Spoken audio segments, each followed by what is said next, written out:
your daily podcast on the Iowa Hawkeyes. Part of the Locked On Podcast Network, your team every day.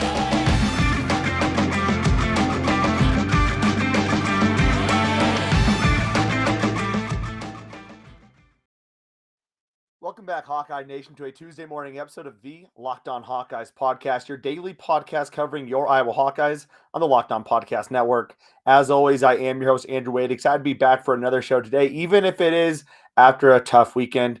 On today's show, as we do every Tuesday following a game day, we're breaking down the analytics of the game. We're going to do a little bit different this week, though. We're also going to talk a little bit about the analytics of Iowa's entire season and what needs to happen going forward to improve.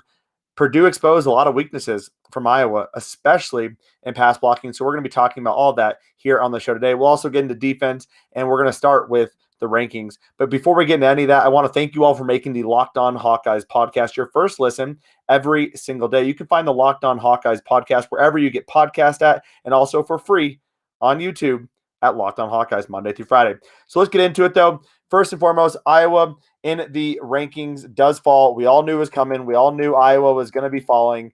That was expected. When you lose a game, doesn't matter who you lost. It doesn't matter how you lost. You're going to most likely fall unless you're Alabama and the SEC. But Iowa does ultimately fall from 2 to 11. So let me round out what that top 11 looks like. It goes Georgia at 1, Cincinnati, 6-0 Cincinnati at 2, Oklahoma at 3, Alabama at 4, Ohio State at 5, Michigan at 6, Penn State at 7, Oklahoma State at 8, Michigan State at 9, Oregon at 10, and Iowa at 11. You know what?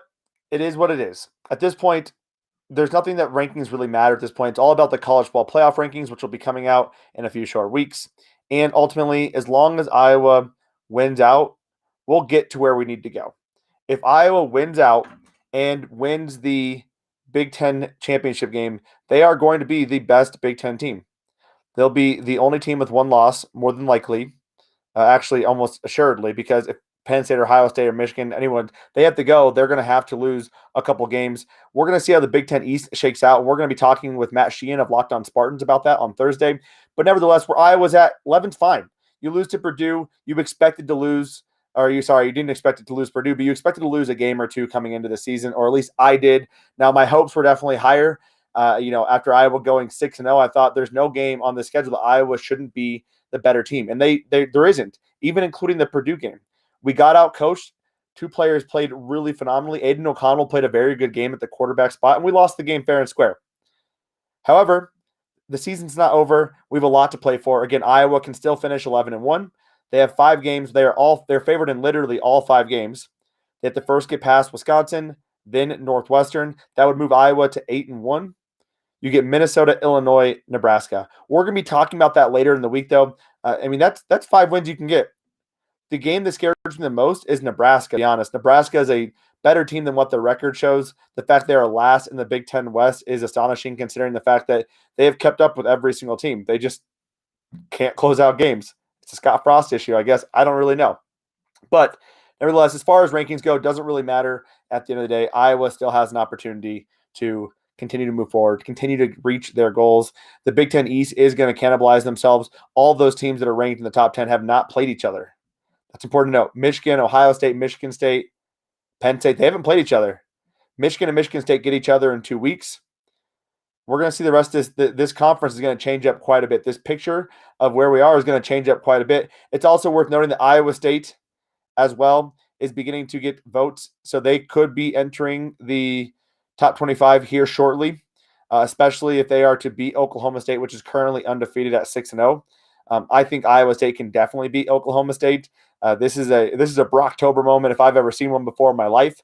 So again, Iowa's schedule, who they've beaten, it's looking pretty good to this point. So all things will shake out the way they can. All things will shake out the way they should. Iowa is not. Yes, it would have been great for them to win. They didn't. Here we are.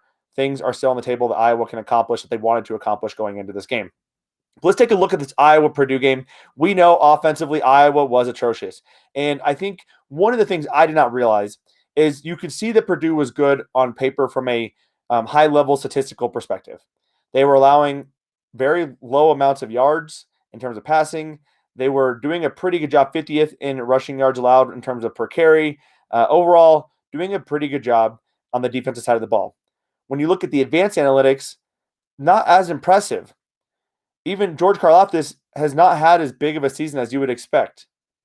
What I didn't account for is that Iowa's game plan was going to be to allow George Karlaftis to line up wide outside and speed rush our young tackles all freaking day without a single ounce of help from anyone else. Didn't expect that to be the case, but it was. Iowa's offense in this game graded out at 59.5. Let's talk about the offensive line because that was definitely one of the biggest areas. Now, there's a lot of fans out there who are not happy with Spencer Petras. Yeah, he played a bad game. He did play a bad game. It wasn't definitely his worst game of this season, but it starts and stops with the offensive line. If they cannot protect him, Spencer Petras cannot be expected to have an all-star caliber performance. Now, to make matters worse, wide receivers aren't getting open either. So we're talking about all of that. Let's start the offensive line, though. Like I was saying, some injuries. Cody Ince not in this game. Justin Britt always kind of dealing with some stuff. Was dealing with some stuff earlier in this week. They tried a lot of different combinations and were not able to make it work. Nick DeYoung just had a terribly, terribly bad game. In 46 snaps, he graded out at 58.6, allowed 6 pressures and 2 sacks. Mason Richmond also had a pretty rough day as well. Only allowed 2 pressures, but for the most part was getting worked pretty constantly, especially when going up against George Karlaftis. Now, again, this is not to say these guys are bad. They are young guys, and they are going to improve, but we need to see that improvement now because it's just not happening. It just isn't. Now, Nick DeYoung, 58.6 blocking grade and run, 30 grade in pass blocking, which is very, very below average. Connor Colby, a true freshman, played in 45 snaps, graded out at 35.7 in pass blocking. Not good. Mason Richmond graded out at 38.8 in pass blocking. Jack Plum came in for 16 snaps. They were trying anything. Who can stop George Karlaftis? Who can actually protect Spencer Petras? Jack Plum, 16 snaps, a 45.9 pass blocking grade. There's 3 guys who graded above 50, and that was Kyler Schott at 54.5, Justin Britt at 56.3, and Tyler Linderbaum at 84.7. Run blocking was a little better, and as we saw, the running game I thought was actually not too bad, but the pass blocking was atrocious, and Iowa needed to bring more guys in to protect Spencer Petras. The problem with that is now you have 2 or 3 guys running routes, and none of them can get open in man coverage. So you're kind of darned if you do, darned if you don't at that point. One thing I do want to call out, though, is that there was 2 things that were kind of interesting. Everyone on the offensive line allowed at least 1 pressure besides Tyler Linderbaum, as we can expect because he's one of the best players in the nation. And also Tyler Goodson did a great job in pass blocking as well, which is unfortunate because we need Tyler Goodson to run routes. Tyler Goodson is the most explosive player we have on our offense. We need him to get the ball. He had 6 pass blocking sets and graded out at 78.4. Definitely some great improvement from Tyler Goodson, helping to protect Spencer Petras. But overall, this is not a systemic issue. This is an issue that we've seen across the entire year. It just all came to fruition against Purdue. We couldn't do much. Spencer wasn't on his A game. Our wide receivers for the second straight week could not get open against anyone. And Purdue plays a lot of man. We're going to struggle against man teams unless Iowa makes a change at that wide receiver position. The reason why is our guys are not man beaters. Tyrone Tracy Jr. is our worst graded wide receiver on our team. He is not beating guys in man coverage. Nico Reganey is not getting open against man coverage. You know who is getting open against man coverage? It's our freshman. It's Keagan Johnson. It's Arlen Bruce. So when we're playing teams that play man and we have a bad offensive line, that is a disastrous moment for Iowa, because what I would do if I'm any defensive coordinator who predominantly plays man or trust their corners to play man at least, I would go cover 0. I'd blitz every freaking time. Every single time. And man up on Iowa's wide receivers. You're going to get to Spencer Petras quick. And is a wide receiver going to get open? To this point, they haven't. It's unfortunate. Our pass blocking is bad. We're 107th in the nation in pass blocking grade. That does not cut it. Now, Iowa still has a lot on the table. They still have the ability to go 11-1 in this regular season. The toughest test they get from a defensive line perspective is Wisconsin, but Wisconsin can't move the ball worth a darn. So Iowa still has a lot to play for, and this offensive line is not going to be as big of an issue for the remainder of the Big Ten West slate, but that doesn't mean that the offensive line is not going to be an issue when Iowa gets into postseason play or they go into the Big Ten championship game, and that's really what concerns me a lot.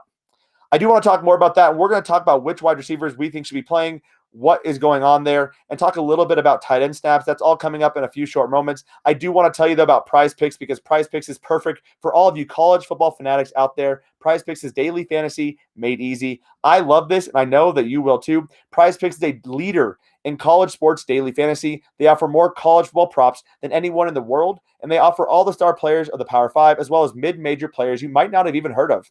Prize Picks offers any prop that you can think of from yardage to touchdowns, even interceptions thrown.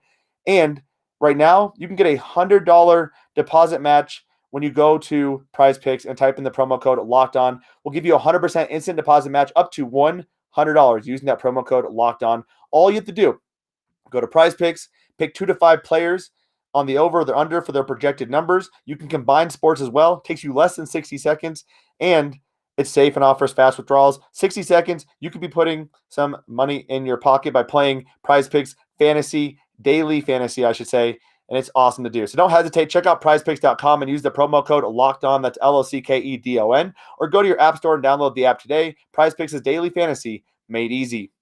And this episode is brought to you by RockAuto.com. With the ever-increasing numbers of makes and models, it is now impossible for your local chain auto parts store to stock all the parts you need. Why endure often pointless or seemingly intimidating questioning and wait while the person behind the counter orders the parts on their computer, choosing the only brand their warehouse happens to carry? You have computers with access to RockAuto.com at home and in your pocket. And personally, I have saved a lot of money by going to RockAuto.com. I bought 2 engine air filters, saved me $50, took me less than 5 minutes, and they were delivered directly to my door. If you're doing anything for your car or truck, you got to go to RockAuto.com to get those parts. You're going to save money and save some time as well. So go to RockAuto.com right now and see all the parts available for your car or truck. Right, Locked On, and their How Did You Hear About Us box, so they know we sent you. Amazing selection, reliably low prices, all the parts your car will ever need. RockAuto.com. And thank you all for making the Locked On Hawkeyes podcast your first listen every single day. You can find the Locked On Hawkeyes podcast wherever you get podcasts at by searching Locked On Hawkeyes. And also, you can get them at YouTube as well for free, Monday through Friday. Search Locked On Hawkeyes. And as we were talking about when we took a break, we were talking about this offensive line and just how bad this offensive line has been. So when people complain about Spencer Petras, I get it. It can be frustrating at times, but it starts and stops with the offensive line and the fact that our wide receivers cannot get open in man coverage. Passing-wise, though, definitely his worst game. 4 interceptions, a passing grade of 40.9. But when you dig down a little bit more, 3 interceptions came in the final 4 minutes. Spencer Petras had to do something. He couldn't play, protect the football, safe football, let our team score by going methodically down the field. He had to do something, and he couldn't. And that's not his fault. Purdue was locking down our wide receivers all day, so you can only expect so much from Spencer Petras when the whole day there was no one open anyways, and he was getting a ton of pressure in his face. He ultimately finished 17 of 32 for a 53.1% completion percentage and 195 yards, 3 turnover-worthy plays, and 1 big-time throw. So not a good day for Spencer Petras. I expect him to pick it up, hopefully against Wisconsin, although Wisconsin's defense is very, very good. But I think what Purdue did is something that is not going to be replicated by Wisconsin. Hopefully, we're going to talk about that, though, next week as we do our preview for Iowa, Wisconsin. What's interesting about playing Purdue is that Iowa has abandoned the run quite a bit in the last couple of years. Last year, Iowa had a phenomenal day running the ball against Purdue, and then they abandoned the run against Purdue in the second half and let Spencer Petras throw it 50 times. They get down, and Brian Ferentz says, nope, we're not doing it. Tyler Goodson had 12 carries for 68 yards and a 5.7 yard per carry average. There were a lot of cutback lanes on those inside zone runs that I thought were pretty good. George Karlaftis was lining up so far outside that he would go up the field, and Tyler Goodson could easily go around him. I thought that the running game was pretty darn solid all around. Ivory Kelly Martin also finished with 23 yards on 6 rushes and a touchdown. Now, it's also worth noting that Iowa was without their second-team tight end, Luke Lachey. Who filled in for him, though, is interesting. Last year, the big talk was Elijah Yelverton, a guy who had over 30 offers coming out of Texas, a big-time tight end. He did not get on the field. Instead, it was Josiah Maiman, a 3-star recruit out of the class before Elijah, and also Bryce Schulte, a former walk-on, getting 4 snaps. So Josiah got 14 snaps. Bryce Schulte got 4 snaps. That's the future of the tight end position, especially if Sam Laporta leaves. But nevertheless, kind of interesting to talk about. Now, wide receivers. This is what I really want to talk about today. Iowa's offensive line is not going to improve with new people getting inserted. Yes, you could say I want David Davidkoff. What is David Davidkoff going to do? Iowa is one of the best programs in the country at evaluating offensive line talent. Do you think if they thought David Davidkoff could play better, that they would just be sitting him on the bench? I don't I think this is what we have. This is what we got.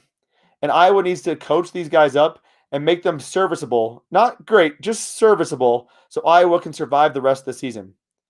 It's worth noting that this offensive line is very young, though. They are going to be good for years to come as they've gotten a lot of experience, but you need to get that experience now, and you need to get better quicker because Iowa has the rest of the schedule on board. We have 5 games against Big Ten West opponents. This is a very important slate of games for the Iowa Hawkeyes as they try to clinch their first Big Ten title in a very, very long time, or the first Big Ten West title, I should say, in a very long time. So since 2015, this is a big thing for Iowa. They need to improve that offensive line play, but they also need to improve at the wide receiver position as well. For example, Keagan Johnson has been our most explosive wide receiver. 2 receptions for 50 yards against Purdue. I don't know how he's not getting more snaps. Now, when you look at these wide receiver grades over the course of the year, it is frustrating. We'll break it down for you by wide receiver. Keagan Johnson has played in 7 games. He's been targeted 9 times. He has a 74.7 receiving grade according to PFF. Arlen Bruce has been in 7 games, targeted 13 times, a 70.3 receiving grade as well. Charlie Jones is third. 7 games, 21 targets, a 63.3 receiving grade. Next up, Jackson Ritter, 6 games, 4 targets, 63.1. Nico Reganey, 7 games, 26 targets, 62.3. And all the way at the bottom, Tyrone Tracy Jr., 7 games, 23 targets, 51.1 receiving grade. Now, I know Kirk doesn't like to look at advanced analytics. I know Kirk is not a big stats guy. But when you look at this, how do you not want to get the ball to Keagan Johnson?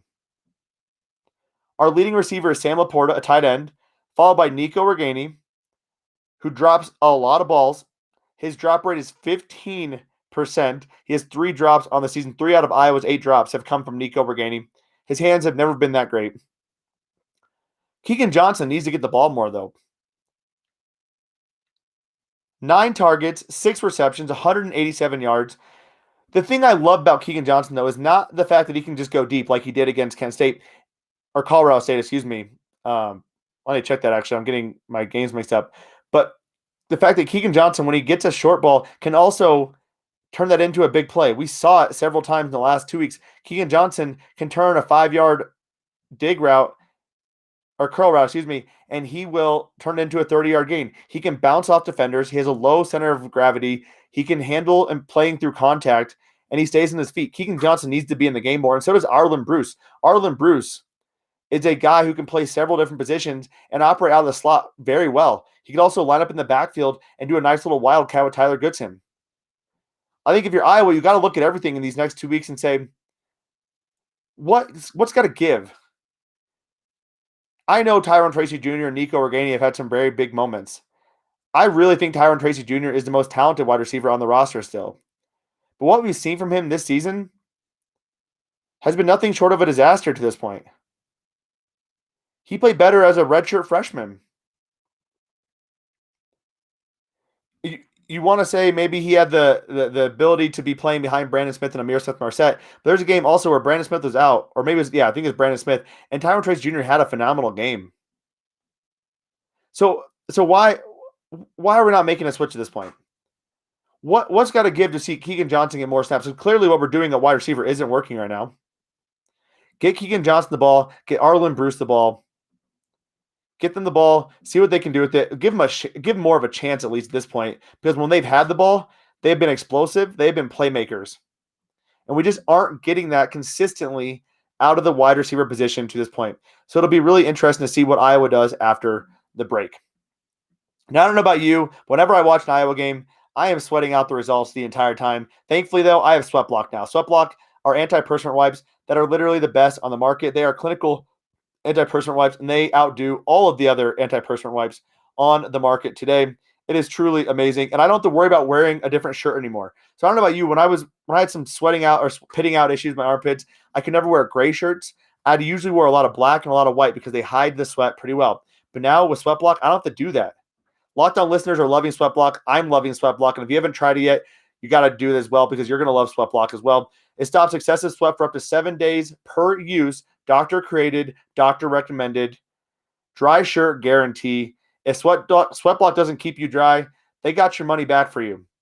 Not just for your armpits, though. You can use this on your chest, back, feet, hands. Use it anywhere. And I mean literally anywhere that sweats.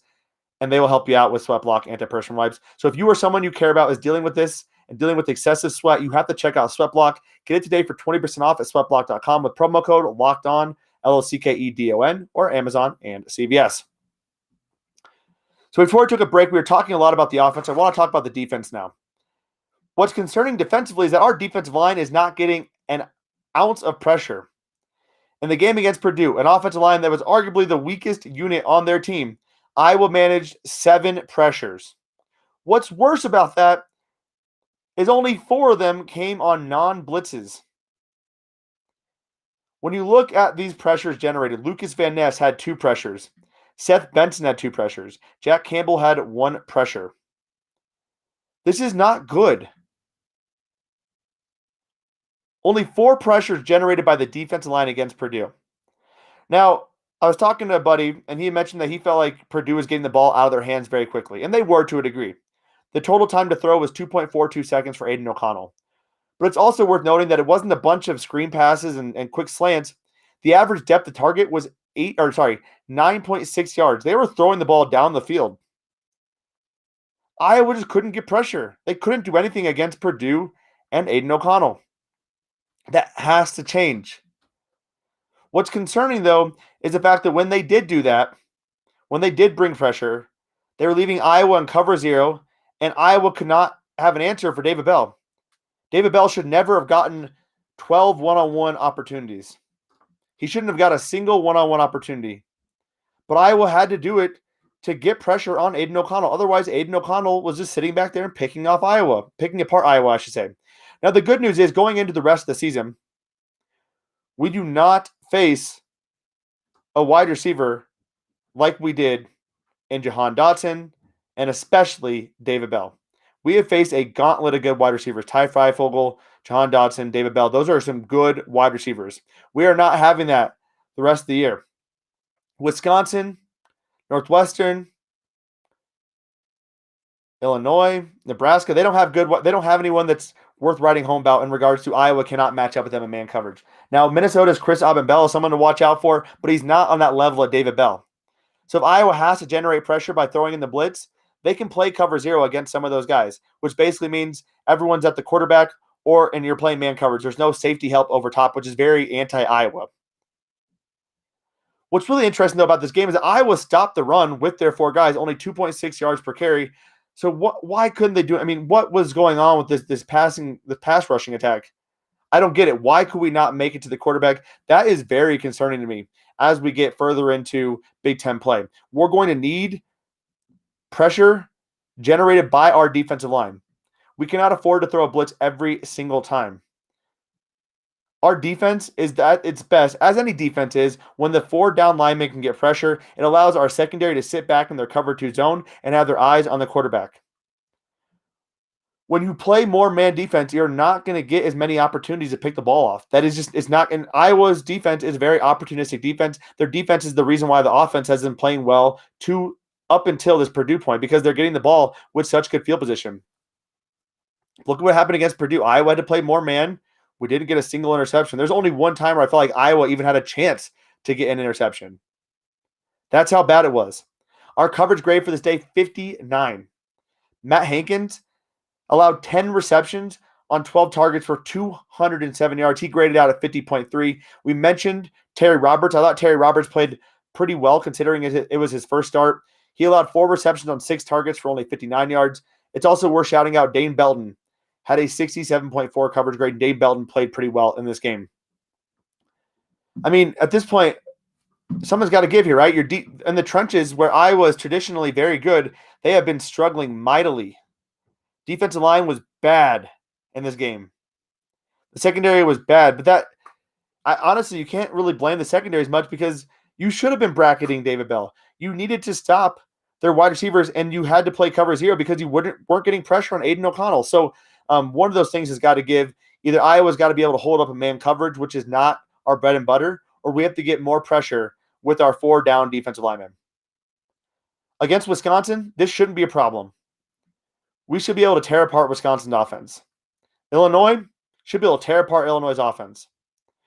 Minnesota is going to be interesting because Minnesota's offensive line is a very talented offensive line, and I don't know if Iowa's going to be able to generate that much pressure with just their defensive line. And they do have a solid quarterback who gets the ball out quickly and a very solid offense. So that will be interesting to me. Nebraska, the only concern I have with Nebraska is that Adrian Martinez can scramble. So I think Iowa's defensive line shouldn't have a problem getting pressure, but it's now a matter of can you also contain Adrian Martinez and not let him break you with his legs. And the Northwestern shouldn't be a problem at all either. So really, you're looking at Minnesota and Nebraska as my biggest concerns of the defensive line being able to generate pressure because Wisconsin's team, their wide receiver is not that good, and their offensive line is not as good as it has been in the past. So there's going to be opportunities for Iowa's defensive line to get pressure without having to send extra pressure. So it's not as concerning for Iowa going forward the rest of the next 5 games, but going into the Big Ten championship game or going into a New Year's Six Bowl, that is where this could be a very dangerous situation. It'll be interesting to see how Iowa comes out of the bye week and gets ready for Wisconsin, what kind of game plan they devise up, and how they can work on improving over those 2 weeks. That does do it for our analytical overview of the Iowa-Purdue game and giving you some insights, I should say, into what Iowa needs to do going forward. That does do it for our show today, but I want to remind you that the Locked On Big Ten podcast is free and is downloadable every Monday through Friday, wherever you get podcasts at, and also on YouTube. It's hosted by Nate Dickinson. He does a great job. Definitely check out the Locked On Big Ten podcast as well. You can get all the storylines around the Big Ten. That does do it for our show today, though. Have a phenomenal Tuesday, and as always,